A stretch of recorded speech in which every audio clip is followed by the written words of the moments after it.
Hey, Grand Ascension family, back to do another short video. I'm at lunch right now. I was just in Chief Red Wolf's live, and I know he's heading back from where he was, I guess, at Olmecs, back up to Dragon, Arizona. And I guess he's going to be moving. So shout out to Chief Red Wolf and Olmec and the rest of the tribe. I did a recording yesterday over Can We Escape the Simulation? And also I laid in a section of Tesla and the Cabbage Patch Kids. So I'm going to try to redo that, reread that. For some reason, my sound wasn't coming very clear. So I pulled up chapter 6 and read Fire, Flood, and the Comet of 1811. So I'm just going to go through this pretty quick.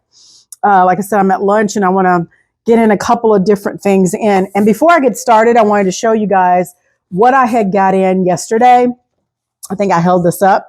It is Sea Coast Forts of the United States. Okay. And this is the Star Forts. This is directly talking about the Tartarian Star Forts.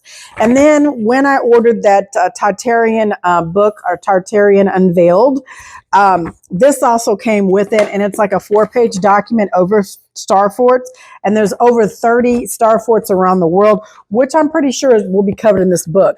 The reason why I got this book, the hard copy is $1,200, and this is obviously the soft copy.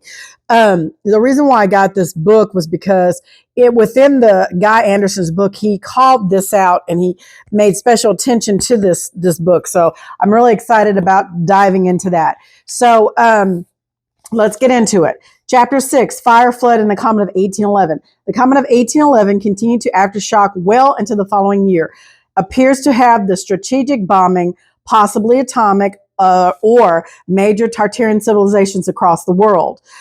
Throughout Europe, they refer to this event as Napoleon's Comet, and in America, it was Tecumseh's Comet or Legacy. Tecumseh was a Shawnee chief and warrior who promoted resistance to the expansion of the United States onto Native American lands. Wasn't Native American. It was actually American Indian. He put this in this book, and I'm just expanding on that a little bit more. We know that the Native Americans didn't come until later, okay? And I am going to be doing some more research over that. Shout out to Chief Red Wolf. And I want to talk about when the actual Native Americans actually arrived on scene here, because they came much later than us, the autochthonous American Indians, aka the Negroes, if you want to call it that. Okay. And I think it's good information for those of you who want to know. You know what I'm saying? I want to do the research and bring that to you. So he says, a persuasive orator, Tecumseh traveled widely, forming a Native American confederacy and promoting intertribal unity. As Chief Red Wolf has said many times, he knows his family lineage, and he knows for a fact his family was in the Confederacy because we started Confederacy. And this again is not to bring up racial racial tensions and promote, Black power. If you so-called people who say that, it's nothing like that.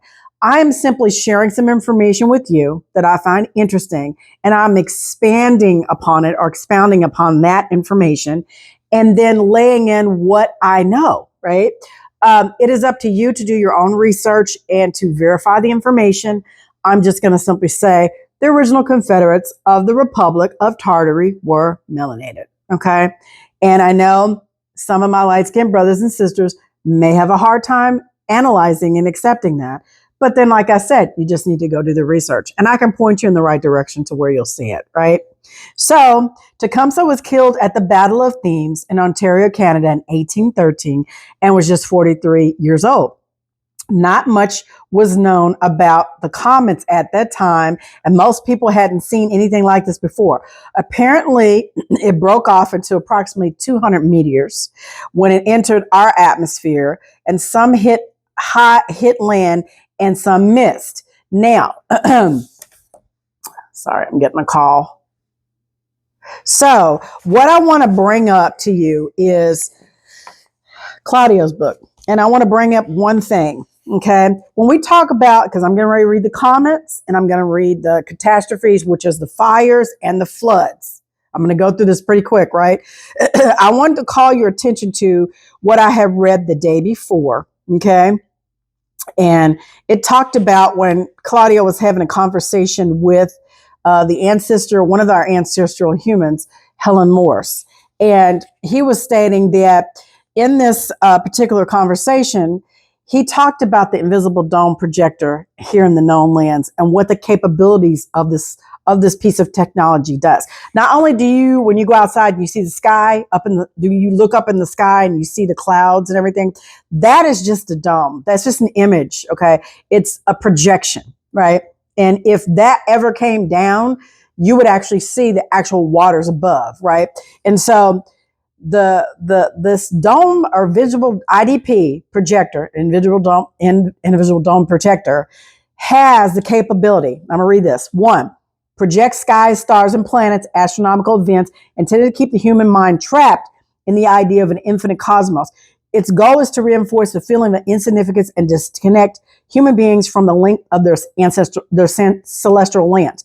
2, vibrational language of distorted frequencies. Each projected image is accompanied by vibrational patterns that interact with specific areas of the brain, particularly those made vulnerable after the conclusion of the last cycle.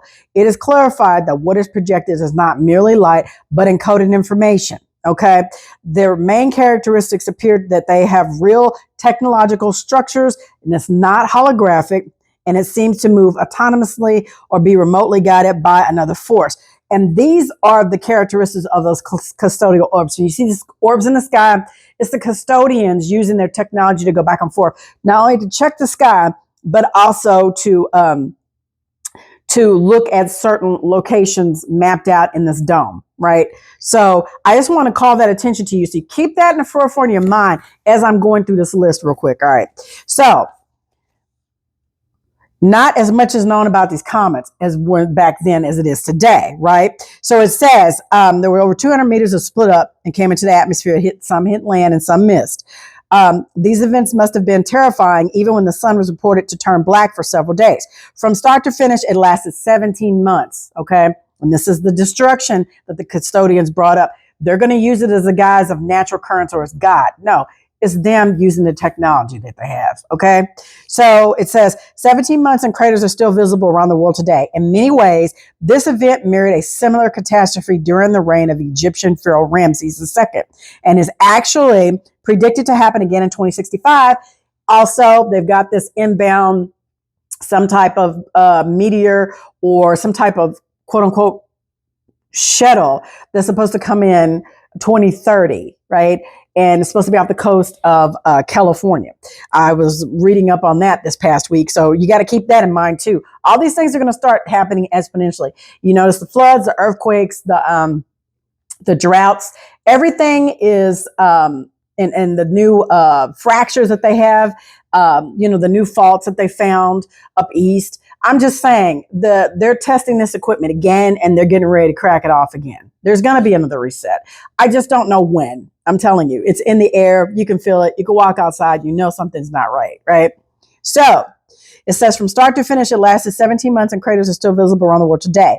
And this happened at the time of the reign of the Egyptian Pharaoh Ramses II and is actually predicted to happen in 2065. Not only that, but it was also predicted in the book of Enoch. The book of Enoch is an ancient Jewish apocryphal religious text ascribed by the tradition in the patriarch Enoch, who was the father of Methuselah and the great-grandfather of Noah.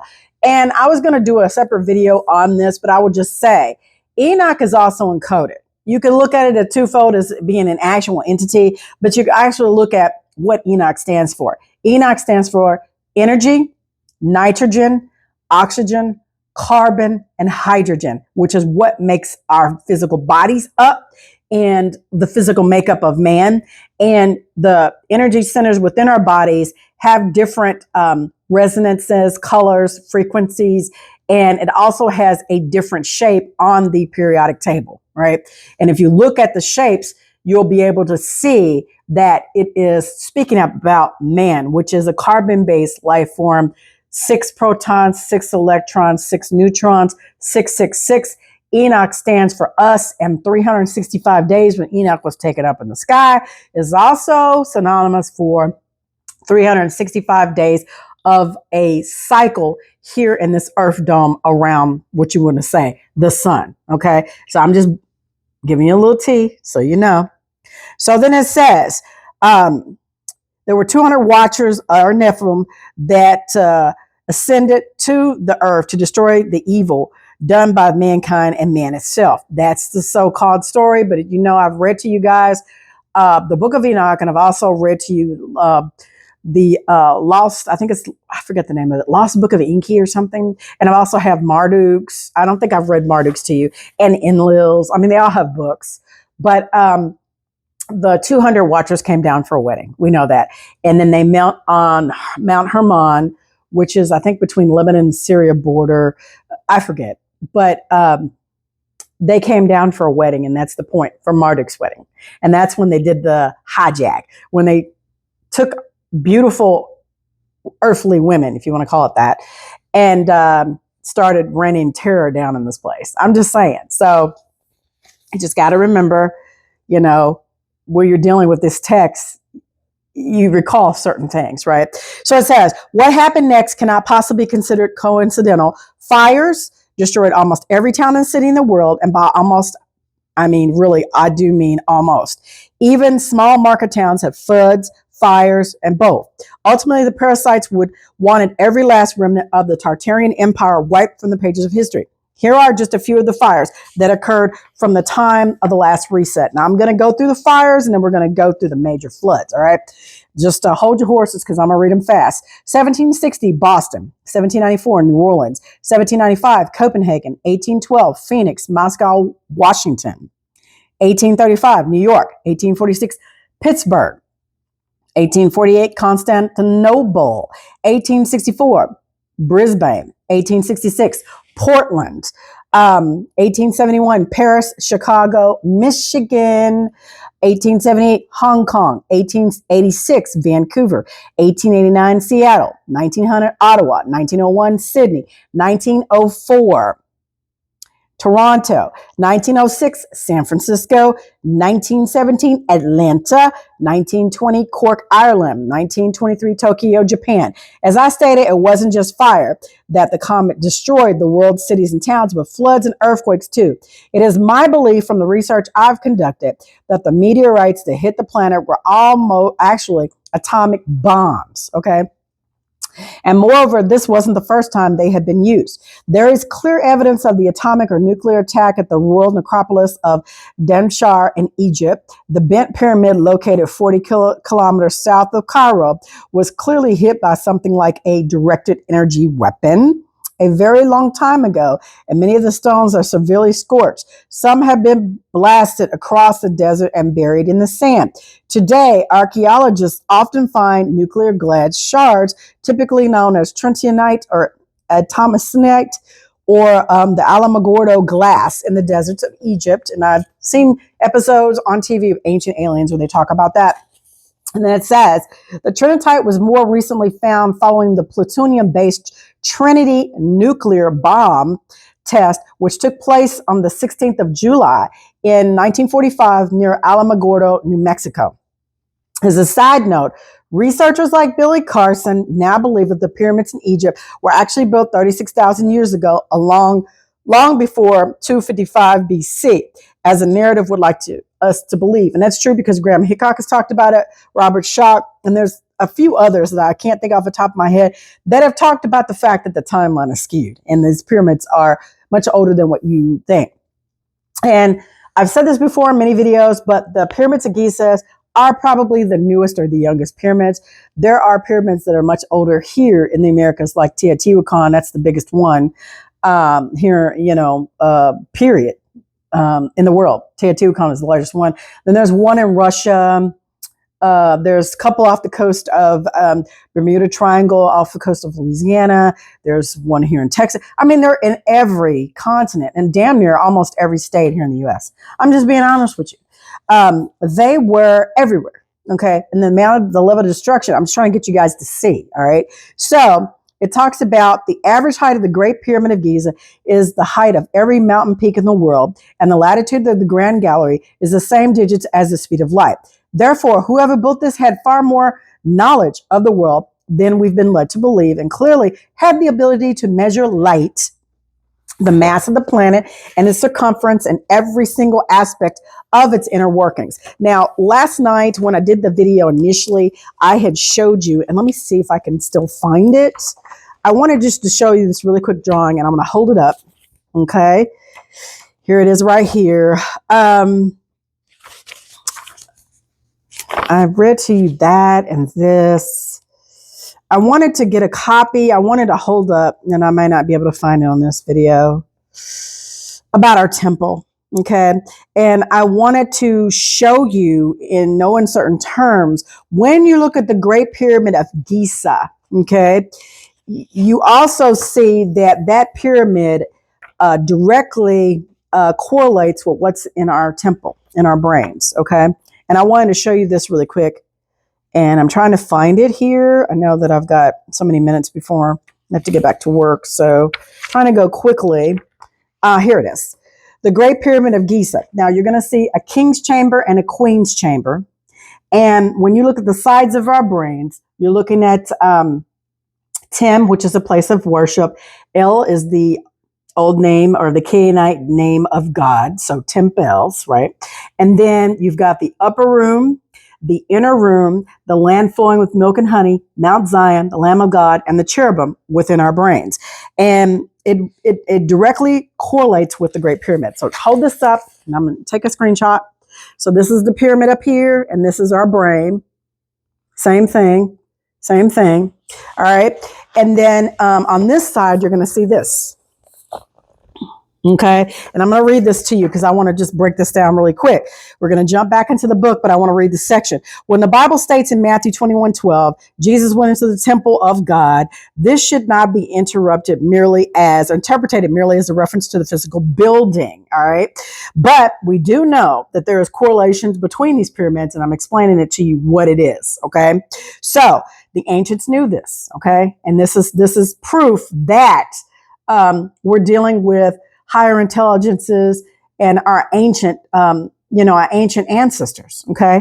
So it says, Jesus himself clarifies in 1 Corinthians 3:16, do you not know that ye are the temple of God? This suggests the temple Yeshua speaks of is the symbolic of the inner self, the sacred space within each person where one can connect with God. If you recall in this book, when I read to you, Claudia was talking about, he was having a conversation with Helen, and she was talking about there is a space within each one of us, and the neshama, or our soul, our spirit, or energy, that place that is void, that the custodians, the parasites cannot go, they cannot touch. No matter of any type of nanoparticle technology they have, there's still a sheer basic portion of us that they cannot reach and they cannot tap into. And that's the place where you need to seek that stillness and that oneness back with the infinite source. Okay. So it says, that sacred space within each person where we can connect with God. When Yeshua enters the temple, it symbolizes the act of turning inward, seeking a deep connection with the divine presence that resides within all of us. Okay. The connection with God can only be achieved when the mind is free of distractions and thoughts, allowing the higher aspects of consciousness to be awakened. The inner journey is essential for spiritual growth and understanding. I'm simply bringing this up for you guys to know that the ancients knew this information, and this is knowledge that is no longer a secret. It's an esoteric knowledge, occult knowledge, which means hidden, but it's in plain sight. I mean, we have to go back through and analyze these stories and these timelines and the history, because the past is our present and the present is our past. It is all connected. And most people don't understand that. So you say, Nisi, why are you so big talking about Tartaria? Why are you so big about talking about the ice walls? Because we need to understand, overstand, and understand that we have not been told the truth, and we need to analyze this with fresh eyes and look at the critical information and dissect it and process it and understand this should be a starting point for you, and this should be a point of where it should pique your curiosity for you to learn more and want to do more, right? That's all I'm saying. So it says, after Jesus leaves the temple, he declares, I tell you the truth, not one stone here will be left on another. Everyone will be thrown down. Here he emphasizes the physical buildings, which people often consider sacred, are ultimately temporary and insignificant. Okay. When you go into these houses of worship, you've got to understand that that is not the place of God. Place of God is you. Your body is the temple, and the creator of all lives within you. And you need to find that space, that void within you, so that you can tap into the creator of all. That is what it means to become Christed, because Christ is a title. Okay. And that is what it means to become, I guess, centripetal, nirvana, reaching enlightenment, ascension. And I'm just pointing these things out as we're reading. So this last part, it says, these structures will eventually crumble and every stone will be eroded away. True worship and connection with God do not depend on external temples. External temples. Do not depend on external temples. Instead, they require turning inward, entering one's own temple, the mind, and connecting with the divine source within. In Luke 11:52, Yeshua says, for you have taken away the keys of knowledge. That is these Pharisees out here teaching people and showing people a different direction and having you look outwardly. And they're not making you, not even encouraging you. Let me put it that way, for you to go within, because you're too busy going to fish fries, church dinners, foot washing, barbecues, Sunday school, Bible studies on Wednesday nights, Friday nights, Saturday. It's great for community, but at the end of the day, they hinder you from going within yourself. That's my point. This last part right here. For you have taken away the way, a key of knowledge. You do not enter in yourselves. Pointing out the key to spiritual acknowledgement and enlightenment is lost when we fail to turn inward. Only by entering within ourselves can we gain insight into our true nature and divine presence. The key to the knowledge lies in the practice of going within. Furthermore, in Luke 6:6, Jesus advises, when thou prayest, enter in thy inner chamber, and having shut the door. The inner chamber represents the mind, and closing the door signifies quieting the thoughts that prevent us from accessing higher levels of consciousness. By closing our eyes and silencing the mind, we open ourselves to a deeper connection with God, allowing our consciousness to expand and to reach new heights of spiritual understanding. This inward journey is the true path to worship and connection with the divine. The Bible is a spiritual and psychological text that conceals its teachings with parables and symbolic metaphors. Its wisdom is not always meant to be taken literally, but rather to be understood on a deeper, more introspective level. And here's a picture. So this is the same as the Great Pyramid. All right. I'm just simply telling you the ancients knew this. Okay. And that's why I'm pointing it out. So I went through the list of the fires, right? And we talked about the directed energy weapons possibly being used. And we also talked about the atomic bomb test that took place in New Mexico. And we talked about how the pyramid, how it's designed and laid out, and only someone with advanced detailed knowledge would be able to do that. And also someone who had aerial ships and vehicles and flying at the time. Okay, so it says, however, whether they use DEWs or nuclear atomic bombs is unknown. But irregardless, it doesn't look like they hit all of the targets that had hoped for. In addition, not everywhere could be destroyed in a dramatic way, simply because the parasites still needed at least some form of basic infrastructure, and they also needed enough people to survive so life could continue with the basic level of society. And it could still exist. They were hardly going to mine and farm for themselves. Just imagine how long it would take to destroy a list of specific buildings in just one major city, let alone every city in the world. So you got to remember, this is all around the world, worldwide at this time. So it says, here are some major floods that occurred around the following timeline as a reset. All right, we're going to go fast. 1824, St. Petersburg, Russia. 1825, Germany and Holland. 1838, Danube, Germany. 1838, Budapest. 1844, Missouri. 1851, here in California. 1852, Australia. 1856, Lyon, France. 1862, California. 1864, Sheffield, England. 1865, Romania. 1867, Tennessee. 1872, Denmark. 1878, Hungary. 1884, Louisville. And my grandmother's my grandmother and my great grandmothers, also my grandmother's siblings, twins, talked about the floods. And they talked about all of this during that time and what they had to go to and how they migrated, right? I've done my genealogy. I'm still in the process of doing my genealogy. I've done one side of the family. You know, you have 4 sets or, yeah, 2 parents on each side. So I'm looking back over the period and I'm still going. It takes process, it takes time, it takes money, it takes energy. But I'm here to tell you that I do know for a fact that we have 2 American Indian tribes in my family. So if anybody in my family sees this, know that you're not Black, okay? You are American Indian, all right? Once I finish everything I need to, I am going to correct my status. And I will let you know how you do it. All right. So last part, Hungary, Louisville, China was 1887, 1893, Brisbane, 1889, Pennsylvania, 1891, Melbourne, 1900, Western Australia, 1903, Oregon, 1910, Paris. Okay. These are just some of the larger floods that were dozens more along with the tsunamis and earthquakes too. In total, it's estimated that these natural disasters claimed the lives of over 6 million people. All right. Perhaps the most famous of these events was the New Madrid earthquake, which had a magnetic pull so great that it made metal objects that literally flew through the air and stick together. It also caused the Mississippi River to change direction by 180 degrees and had such a bizarre effect that the domestic animals and pets became wild and untamable. Yet at the same time, the wild animals became docile and approached humans for protection and shelter. And incidentally, I know you guys have probably seen on social media the last couple of days that the whales are no longer singing their mating calls. There's a lot of strangeness going on. You're seeing buffalo, you're seeing deer, or deer, you know, you can feed them and they can actually be a pet. But, you know, raccoons and just, you know, good pets, squirrels, raccoons.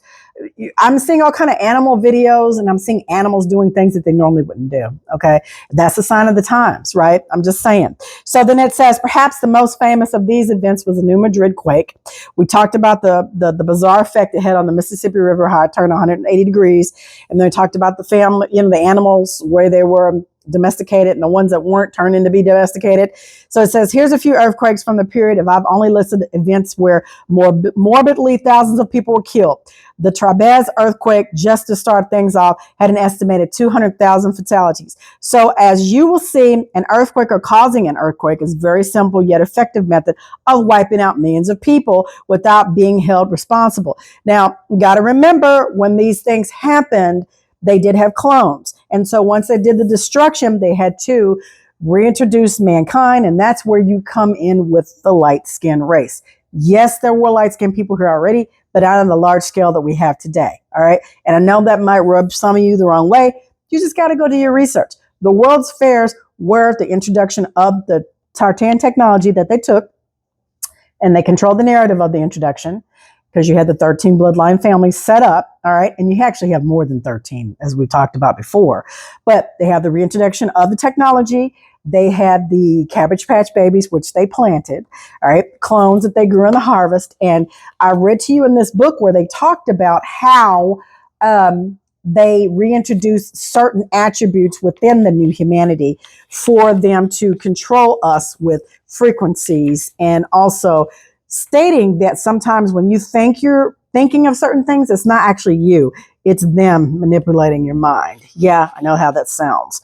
But, you know, I showed you a while back a picture of the Dark Brotherhood, the Greys, the Draco Reptilians, Edmonds, are they called, and them reintroducing the Cabbage Patch children in the field. And so I'm going to hold that up to you again. See the airship, and you see the children, and you see them standing there. I'm just telling you. So here's what we're going to read. We're going to read the floods. 1780, Tabaz, Iran. 1783, Calabria, Italy. 1785, Sichuan, China. 1797, Ecuador and Peru. 1810, Herlikion, Crete. 1812, Venezuela. 1812, New Madrid. 1837, Galilee, Palestine. 1847, Chubu, Japan. 1854, Honshu, Japan. 1857, Naples. 1861, Mendoza. 1868, San Francisco. 1868, Arcadia, Chile. 1886, South Carolina. 1889, Chile, China. 1893, Kuchun, Iran. 1902, Xinjiang, Turkestan. 1902, Adrin, Uzbekistan. 1905, Kangra, India or Hindustan. 1906, San Francisco. We have also had a few possibly planned catastrophes appear to have been caused by the parasites. For example, 1797 earthquake of Sumatra, which was caused by a British ship weighing 200 tons traveling 1 kilometer up to the Amu River. It occurred on the 10th of February and was the first in a series of great earthquakes that ruptured part of the Sumatra segment of the Sundram megathrust and ultimately caused a tsunami. Most of these natural disasters or quote unquote accidents have the same desired effect to anyone that has delved into Tartarian conspiracy will probably have heard of the term mud flood before, but might not know exactly what it means nor why it was strategic in the plans of the parasites. Okay. Have you ever wondered why archaeologists have to dig so far down? Obviously, things get trodden in the ground, like the remnants of detritus of war, cigarette tins, ammunition, metals, weapons, etc. But why are there so many Roman villas and buildings typically discovered several feet underground? Programs like Time Team, which is in Britain, spend every episode digging trenching upon trench, but without a single mention of why they are having to dig so deeply, right? So, well, there is no one logical explanation for this other than mud floods. The comets, the bombings, followed by the earthquakes and floods, caused a deluge. Rivers of mud soared through the cities and towns, covering the streets and lined up with 20 feet of silt rock and melted rock, just like in North Carolina, just like happened here in Texas, Camp Mystic. That wall of water just comes rushing in out of nowhere. I mean, they're starting up the rampage. They got to get us going. They got to bring in the fear. They cause a fear, a reaction, and they provide a solution. I'm telling you, it's these parasites. I've showed you. I pulled up online patterns, and so has Chief Red Wolf. I went back to the 1800s to show you how they were manipulating the weather. So that's not a conspiracy theory. And what they're doing as far as them cloud seeding and spraying in the skies, the geoengineering that they're doing, right? They want to say it's under the guise of farming because you have different states that want to have rain or have the technology brought into where they can have rain so they can water their crops. But it's much deeper than that, you guys. I'm just telling you. So then it says, once the flooding has stopped, these rivers of mud settle and then they harden and then the old roads and streets are before covered forever. But you don't have to watch the Time Team to see the effect of this. Just take a look at any building built before these events and you will see, as I've mentioned before, the basement windows half covered by pavements and sidewalks, doors located a little too high to access within steps because there were previously windows and converted to doors when the original door is now buried too low down to without a lot of digging. So Chief said it in New York. There's whole cities, portions of the city underground and train tracks and cars and underground malls. It still looked like you could walk through a time machine and you see this stuff. So it's like, you see this stuff when it happens, right? It's just unbelievable how these things happen. So I'm going to finish this last part up and I'm going to read this because my clock's going to go off in a second. I've got people calling me. I don't know why. But in fact, if not all of these old Tartarian buildings didn't have basements or cellars, they were actually ground floor. But for the speed and simplicity, rather than digging up all the roads again and converted the ground floors into cellars. Not only have I included images of this in the center pages, but the area where you live will have visible signs of this too. These mud floods are often referred to as a deluge and are many of the subjects I've touched on. Mentioned in the Old Testament, perhaps the most famous is the great flood of Noah. Okay, but that's one of 6, all right, because you've got multiple civilizations here, multiple resets. Claudio confirms it, and other people have also confirmed it too. So it's not a conspiracy theory. You just have to see it for what it is. However, with regard to the destruction of the Tartarian Empire, the most famous mud flood and deluge is the Great California Mud of 1862. Mud flood of 1862. This was caused following a flood, then very warm storm and melted snow on the top of the mountains. This flooded the valleys and in towns below, and houses, people, vehicles, and animals were simply washed away. Today, it is still remembered as one of the worst natural disasters to hit California. In September 2014, another mud flood hit the same place, and it's called Mount Shasta in Northern California. It was caused by another sudden melt of one of the glaciers, and it was estimated to flow at around 100 kilometers or miles per second, however they said that. In ending in this chapter, I thought it worth mentioning that you may have noticed that I don't use the terms United States of America or United Kingdom anywhere within this book. This is for a very specific reason. I'll check this out. He says, I don't consider either of these great nations to be united in any way whatsoever. Moreover, the word united starts with UN or un. Okay, which, as we all know, means to take apart or dismantle, as in undo or untie. I believe this word was purposely used to literally laugh in our faces each time we use it. As humans, we have a desire or need to feel that we belong. Yet, how can we be a part of these nations if they actually mean, when broken down in Latin, that we are literally nomads with no homeland at all? With the comet, the bombs, the fires, the floods, the earthquakes, and the catastrophic events, they have destroyed most of the Tartarian architecture in the northern hemisphere and over half of the southern hemisphere. And he's right. He's absolutely freaking right. When I come back, I'm going to discuss chapter 7, which is the Napoleonic Civil and World Wars. Okay, we're going to deep dive into that. We're going to give some timelines and some dates. Then we're going to talk about how the whitewashing and repurposing of the World's Fairs reintroduced the technology and also brought in the Cabbage Patch Children. And I am not picking on any of my light-skinned brothers and sisters, because I'm going to tell you, there were melanated Cabbage Patch Children too. Don't think that it was just the light-skinned or pale-skinned race that was reintroduced at this time. No, it was a combination of all the races, but the majority of the races that you see in the turn of the century is geared towards, quote unquote, the crayon color white. Okay. And there's where you get the whitewashing of history, because you have to understand, you had to destroy everything before they reintroduced and set up this new world order, which he talked about. And I read to you, and you can flip it over on the back of a dollar bill and you can see the words new world order. Like I said, they added 1,000 years. They changed our calendar from 13 to 12. Okay, 12 months. They flipped the maps, right? They gave us new names of countries, which I read to you already about that.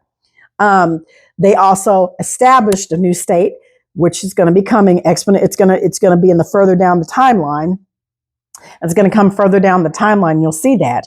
So, you'll see where they, especially in Arthur Kessler's 13 Tribes, he talks about how they added 1,000 years, the Zionist agenda. I'm just saying, Judaism and Zionism is not the same thing. But when you know all this information, you put it in context, you know that there's these non-human entities, there's the elites, and then you've got, with the elites, you've got the Vatican, the Jesuits, the strong arm and the military of the Vatican, and then you've got these world governments all around the world who have these individual Cabbage Patch heads officially appointed in these places of high power and visibility, right? Because they handpick these people. They want to give you the illusion that you vote for something. No. These people were picked before they were even born. Mm-hmm. All this line of ascension, it was already foretold and pre-planned. And when you start to lay the puzzle pieces together, you will see that. And that's what's so intriguing and fascinating to me. But people don't want to take the time to go look at the source. They think it's about the current administration here in the US. No, it's much deeper than any administration. I'm telling you, because if you go back and you see the devastation, that's why I'm laying it out for you. You see the devastation that's happened. You can see how they've pre-planned this with great skill and mastery, and they've steadfast with this plan. And it is the Zionist agenda that goes all around the world, that sets up shop, and they go under the guise of religion, of Jewish religion, which there are some good, decent Jewish people out there, no matter what color. If they're light skinned, or if they're melanated, okay? I'm not talking about those in particular people. I'm simply telling you that the elites use that as a cover to do the crap that they do, and they've got the majority of the planet hoodwinked. There are some of us that see what they have done, and I'm reading these texts to you to put this together. And you may say, oh, Nisi, this is just a stretch with all this information. That's why you got to go do your homework. That's why you got to go do your research. And the majority of people who come across this video won't even do that. They won't even go take the time to even go reach this. This video is made for only a small group of people who will get it and understand and overstand what is actually going on. And when I come back, I didn't get a chance to read this time, but from this book. But when I come back, we're going to talk about chapter 10, the celestial lands, and we're going to go into chapter 11. Because I covered it on the video that I did yesterday, but of course I'm out of time and I want this video to be a little bit shorter. I've got to get back to work, but I appreciate you guys joining me, and I am going to check this before I upload it to make sure the sound is there. I read from the Book of Wisdom Part 2, Harry B. Joseph. I showed you some excerpts from Can We Escape the Simulation? And I read from Guy Anderson's Tesla and the Cabbage Patch Kids, and I showed you known quote in terms, the seacoast fortifications, which are the star forts. And then I also showed you that we've got a handout to go with that. So, and you know, at some point I am going to deep dive into this new book, Return of the Giants from Hollow Earth by Claudio, because that's going to be next after we finish this book. But I thought it'd be very, very beneficial for us to go through this book pretty quick, get this read in with this, and cross correlate the two, right? Because as we're reading, you can see how everything is kind of interconnected and it's laid out. And we're putting the puzzle pieces together. We're analyzing this information. We're processing it. And of course, you have to use your discernment. But like I said, each and every person, it is up to you to do what you need to do to find that inner voice and to reconnect with the creator of all. And that is my point. And I hope you guys have an amazing day. Remember what I always say, right? Be the change you want to see all around this Earth Dome, because it's up to you and I to make a positive change. I'll talk to you guys soon.